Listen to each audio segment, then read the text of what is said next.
Un jour, une sonna. En islam, al-qadar, le destin, signifie que tout ce qui y arrive dans l'univers se produit selon la science, la volonté et le décret d'Allah. Croire au destin est un pilier de la foi, iman. Le prophète, Mohammed sallallahu alayhi wa sallam, a dit dans le célèbre hadith de Jibril, « La foi consiste à croire en Allah, en ses anges, en ses livres, en ses messagers, au jour dernier et au destin, qu'il soit bon ou mauvais. » Rapporté par Sahih Muslim, hadith numéro 8. Donc personne ne peut être croyant complet sans croire au destin. Il y a 4 piliers du destin. Les savants expliquent que le destin repose sur 4 fondamentaux. La science d'Allah, al-hilm. Allah sait tout ce qui s'est passé, ce qui se passe et ce qui se passera. Rien ne lui échappe. Allah dit dans le Coran, à la sourate 22, Al-Hajj, au verset 70, « Ne sais-tu pas qu'Allah sait tout ce qui est dans le ciel et sur la terre, tout cela est dans un livre. » On retrouve aussi dans sourate 2 Al-Baqarah, au verset 282, Allah dit, « Allah est omniscient de toutes choses. » Donc avant même la création, Allah connaissait déjà tout. Ensuite, il y a l'écriture du destin, El-Kitaba.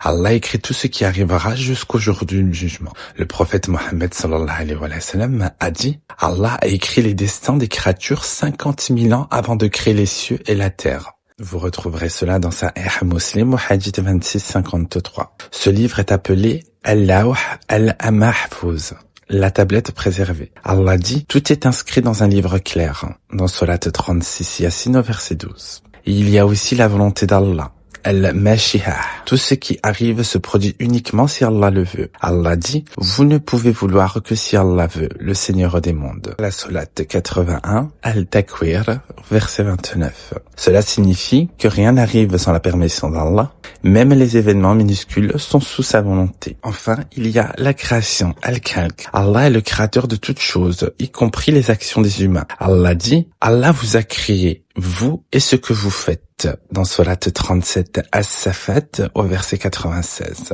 Mais cela ne signifie pas que l'homme est forcé, car il possède une volonté et une responsabilité. Le destin est donc la responsabilité humaine avant tout. Une grande question apparaît. Si tout est écrit, pourquoi sommes-nous responsables ? L'islam explique que Allah sait ce que nous allons choisir, mais nous faisons réellement nos choix. Allah dit que celui qui veut croit et que celui qui veut mécroit. Dans sourate 18 Al-Kahf au verset 29. Donc l'homme agit volontairement, mais Allah savait déjà son choix. Le hadith de l'embryon et de l'écriture du destin dans le Coran soutient ces idées. Le prophète Mohammed sallallahu alayhi wa sallam a expliqué qu'à 120 jours dans le ventre de la mère, le destin est écrit. Il a dit, l'ange est envoyé et écrit 4 choses, sa subsistance, sa durée de vie, ses actions, et s'il sera heureux ou malheureux. Sahih al-Bukhari au hadith 32-08 et Sahih Muslim au hadith 26-43. Cela montre que la vie, la richesse, les épreuves font partie du destin d'Allah.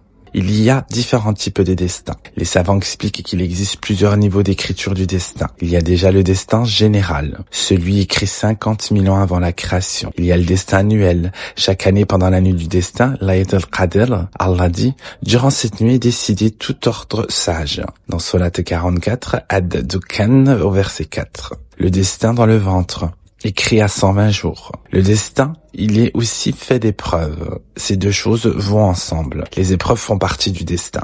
Allah dit, nous vous éprouverons par un peu de peur, de faim, de perte de biens, de personnes et de fruits. Annonce la bonne nouvelle aux patients. Sourate 2 Al-Baqarah au verset 155. Et aussi, dans Sourate 57 Al-Hadid au verset 22, aucun malheur n'atteint la terre ni vos personnes sans qu'il ne soit dans un livre avant que nous le fassions arriver. Cela montre que les maladies, les pertes, les difficultés sont connues et écrites par Allah. Le destin, il apporte la tranquillité. Croire au destin apporte la paix intérieure. Le prophète Mohammed sallallahu alayhi wa sallam a dit, sache que si toute la communauté se réunissait pour te faire du bien, elle ne pourrait te faire que ce qu'Allah a écrit pour toi. Et si elle se réunissait pour te nuire, elle ne pourrait te nuire que parce que Allah a écrit contre toi. Jami al-Tirmidhi au hadith 25-16. Cela apprend aux musulmans la confiance en Allah, la patience et surtout l'acceptation dans les épreuves. Le destin ne doit pas servir d'excuse pour le péché. Certaines personnes disent, si j'ai péché, c'est le destin. Mais cela est une erreur. Quand des polythéistes ont dit cela, Allah a répondu dans Surat 6 Al-An'am, verset 148, « Ceux qui ont associé diront, si Allah avait voulu, nous n'aurions pas associé. » Les savants expliquent tout simplement qu'on ne peut invoquer le destin après une épreuve, mais pas pour justifier un péché. Le destin et l'effort vont de pair. L'islam ordonne d'agir et de faire des efforts. Le prophète Mohammed sallallahu alayhi wa sallam a dit « Agissez car chacun sera facilité vers ce pourquoi il a été créé » dans Sahih al-Bukhari au hadith 49-49. Donc on travaille, on invoque Allah, on fait des causes, tout en sachant que le résultat appartient à Allah subhanallah wa ta'ala. Il y a beaucoup de bienfaits de croire au destin. Croire au destin apporte plusieurs bénéfices. La patience. Dans Surat 2 Al-Baqarah au verset 153, Allah dit « Allah est avec les patients ». Il y a ensuite la gratitude. Quand une chose arrive, le croyant dit Alhamdulillah. Il y a la confiance en Allah, le tawakkul. Dans Surat 65 At-Talaq au verset 3, Allah dit « Et quiconque place sa confiance en Allah, il lui suffit ». Il y a la force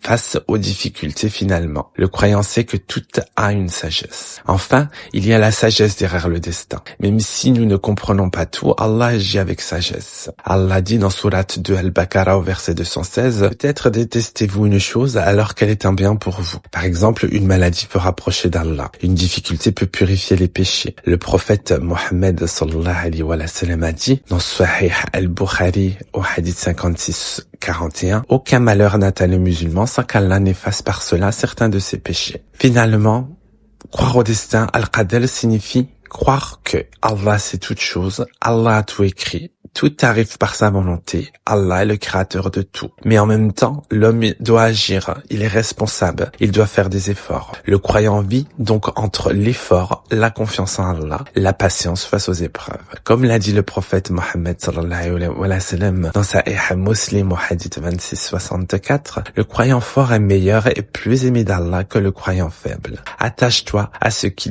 t'est utile, demande l'aide d'Allah et ne faiblis pas. Qu'Allah nous aide dans toutes nos épreuves. Amin ya Rabbil Alamin.